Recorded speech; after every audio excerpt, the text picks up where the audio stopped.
Hello class, welcome to you another video of the chapter Why do we fall ill।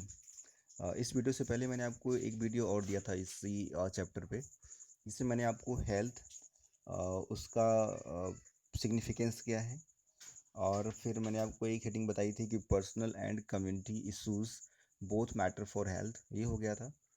अब आज आपको देखना है डिजीज़ एंड इट्स कॉज। ठीक है, तो ये आज आपको समझना है। सबसे पहले मैं आपको लेके चलता हूँ डिजीज़ के पास। ये डिजीज़ होती क्या है? अगर आप डिजीज़ को थोड़ा सा इसका अगर आप टर्म देखें तो ये जो है डिस प्लस ईज से मिलके बना हुआ है। डिस प्लस ईज, यहाँ पे डिस का मतलब क्या होता है? डिस का मतलब होता है नॉट। ठीक है, और यहाँ पर आप इसका सेंस ले सकते हैं नॉट टू ईज। ठीक है, डिजीज़ का मतलब होगा नॉट टू ईज। सिंपली ये कह सकते हैं कि एक ऐसा कंडीशन जिसमें हमारा जो normal function of the body है, मीन्स हमारी जो बॉडी नॉर्मल फंक्शन कर रही है वैसा नहीं करती है, उसमें कुछ डेविएशन मिलता है।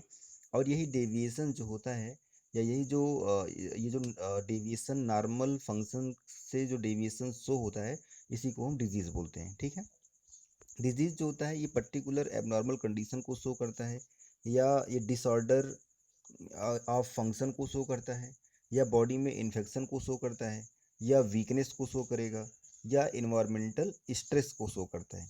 इसके अलावा ये बॉडी में फिजिकल, मेंटल और सोशल चेंजेस को भी दिखाता है। तो सिंपल सी बात है कि जब हमारी बॉडी में कोई डेविएशन आ जाएगा, जिससे कि बॉडी में कोई चेंज दिखाई पड़ना शुरू करेगा, इसी को हम डिजीज़ बोलते हैं। और डिजीज़ का मतलब है कि when we not feel ease, जब हम ईज या अच्छा नहीं फील करते हैं, उसी को हम डिजीज़ कह सकते हैं। ठीक है, अब अगला इसमें आता है कि डिजीज़ जो होता है वो दिखाई कैसे पड़ता है। ये ऑप्शन पूछा जा रहा है आपसे, what does disease looks like, मतलब डिजीज़ दिखाई कैसे पड़ता है। सीधी सी बात है कि डिजीज़ जो होती है ये आपको दो तरीके से हो सकती है। एक हो सकती है इंटरनल बेसिस पर, और एक हो सकती है एक्सटर्नल बेसिस पे। जैसे कुछ अगर डिजीज़ आपका माउथ का है, टीथ का है, तो ये चीज़ें आप देख सकते हैं। बट अगर वो ईसोफेगस का हो गया, स्टमक का है, इंटेस्टाइन का है, तब हम उसको उतना ईजिली नहीं देख पाएंगे। ठीक है, बट इनको समझना आसान होता है। क्या? ये सिम्टम्स शो करते हैं। क्या शो करते हैं? सिम्टम। सिम्टम्स क्या होता है? सिम्टम्स का मतलब होता है लक्षण। लक्षण का मतलब ये हुआ, जैसे अगर आपके बॉडी में कोई पार्ट ऐसा है जो सही से फंक्शन नहीं कर रहा है, तो क्या हो सकता है कि आपके बॉडी में पेन हो सकता है। और पेन जब होगा तो पेन का रिफ्लेक्शन हमारे फेस पर आता है, या उसमें जब पेन ज़्यादा होता है तो उसको हम वॉइस के थ्रू भी क्या कर सकते हैं, शो कर सकते हैं या दिखा सकते हैं। ठीक है, इसके अलावा अगर बॉडी में कुछ और समस्याएं हैं, तो अगर सपोज आपको बॉडी का टेम्परेचर बढ़ रहा है, तो उसको हम फीवर बोलते हैं। हेडेक हो सकता है, वोमिटिंग हो सकती है। तो ये सब सिम्टम होते हैं, और सिम्टम हमको शो करते हैं कि हमारी बॉडी में कोई डिजीज़ आ गया है, या हम ऐसा कह सकते हैं कि जो नॉर्मल स्टेट है, normal functioning of the body है, उसमें कुछ चेंजेस हो रहा है। ठीक है, दूसरा होता है कि दूसरा होता है साइन ऑफ डिजीजेस। एक तो हो गया नॉर्मल जो सिम्टम होता है, अब है साइन। जो साइन कुछ ऐसे होते हैं जो स्पेशल टाइप की डिजीज़ को रिफ्लेक्ट करते हैं। ठीक, तो इस तरीके से जैसे हम क्या कर सकते हैं, कुछ लेबोरेटरी टेस्ट कर सकते हैं। लैब में जो टेस्ट होता है, जैसे मान लो किसी को अगर माइंड की समस्या है, ब्रेन की समस्या है, तो उसका एमआरआई होता है। उसका जो है हम सीटी स्कैन करा सकते हैं। या बॉडी में किसी जगह और पार्ट है, अगर किसी का सपोज किसी की बोन ब्रेक हुई है, तो ऐसे केस में हम एक्सरे का यूज कर सकते हैं। ठीक है, तो ये क्या होता है, जो साइन ऑफ द डिजीज़ है उसको रिफ्लेक्ट करते हैं, वहाँ से हमें मालूम चल जाता है। ओके, अभी आता है कि कॉजेज ऑफ डिजीज़ क्या है। नेक्स्ट हेडिंग आपको जो मिल रही है वो ये है, causes of disease. Dear class, causes of disease दो होती है। एक होती है इंट्रिंसिक, और दूसरी है एक्सट्रिंसिक। इंट्रिंसिक का मतलब होता है इंटरनल फैक्टर्स, और एक्सट्रिंसिक का मतलब होता है एक्सटर्नल फैक्टर। सबसे पहले हम इंट्रिंसिक वाले को समझते हैं। सबसे पहले हम क्या समझेंगे, सबसे पहले हम इंट्रिंसिक वाले पर फोकस करते हैं।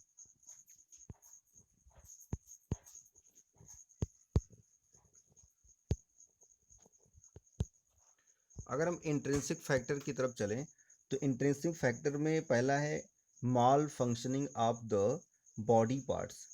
हमारा जो बॉडी पार्ट्स है, स्पेशली जैसे हार्ट हुआ, किडनी हुआ, लीवर हुआ, इन सब में कोई कमी आ जाए, ये सही ढंग से काम नहीं कर रहे हैं, तो ये इंट्रिंसिक फैक्टर में आ जाएगा। सेकंड है जेनेटिक डिसऑर्डर। आप जानते हैं जेनेटिक का मतलब होता है कोई जीन में हमारे चेंज आ जाए, उसको हम समझ नहीं पाते, देख नहीं सकते हैं। तो जैसे आपको हीमोफीलिया और कुछ सिकल सेल एनीमिया और आपका जो है कलर ब्लाइंडनेस, ये सब कैसे डिजीज हो जाएंगे, ये भी इंट्रिंसिक फैक्टर्स में आ जाएंगे, या जिनको जेनेटिक डिसऑर्डर हम कह सकते हैं। थर्ड है हार्मोनल इम्बैलेंस। हार्मोनल इम्बैलेंस में आप जानते हैं कि हमारी बॉडी में बहुत सारे हार्मोन्स पाए जाते हैं। जैसे बॉडी में अगर डायबिटीज़ हो रहा है, अगर हमारा ग्रोथ कम हो जा रहा है, तो ये सब क्या है, ये हमारा अगर हमारा जो है सेक्सुअल डिज़ायर कम हो रहा है या उसमें चीज़ें हो रही हैं, तो ये सब क्या है, ये हमारा हार्मोनल इम्बैलेंस को रिप्रेजेंट करता है।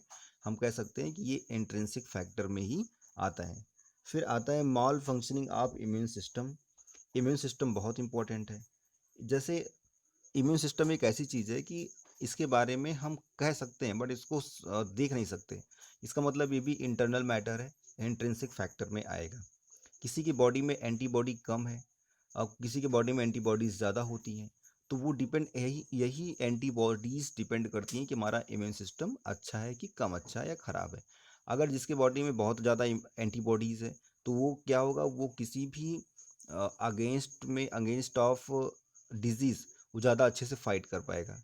बट अगर आप में कम होना शुरू हो रहा है या बहुत कम है, तो डिजीज़ से हम बहुत अच्छे से फाइट नहीं कर पाते हैं।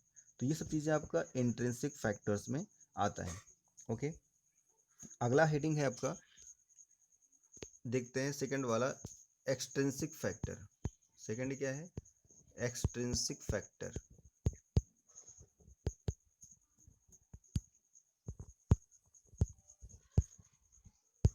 एक्सटेंसिव फैक्टर का मतलब है जो बाहर से रिप्रेजेंट हो रहा हो। पहला है माल न्यूट्रिशन टू इनबैलेंस डाइट। जो अनबैलेंस डाइट है उसमें भी माल न्यूट्रिशन मतलब है कि जैसे आपको खाना खाना चाहिए, हम सब जानते हैं हमें कार्बोहाइड्रेट, फैट, विटामिन्स और प्रोटीन चाहिए होता है, लेकिन बॉडी में अगर इन सब चीज़ों का एक जो रिक्वायर्ड अमाउंट है वो नहीं पहुंच रहा है, तो उसको malnutrition of balanced malnutrition of diet बोलते हैं। ठीक है, ये रीज़न हो सकता है जिससे हमारे बॉडी में बहुत सारे डिजीज जैसे क्वासियोकर, स्कर्वी, रिकेट्स, ग्वाइटर, एनीमिया, ये सब डिजीज़ हो सकती हैं।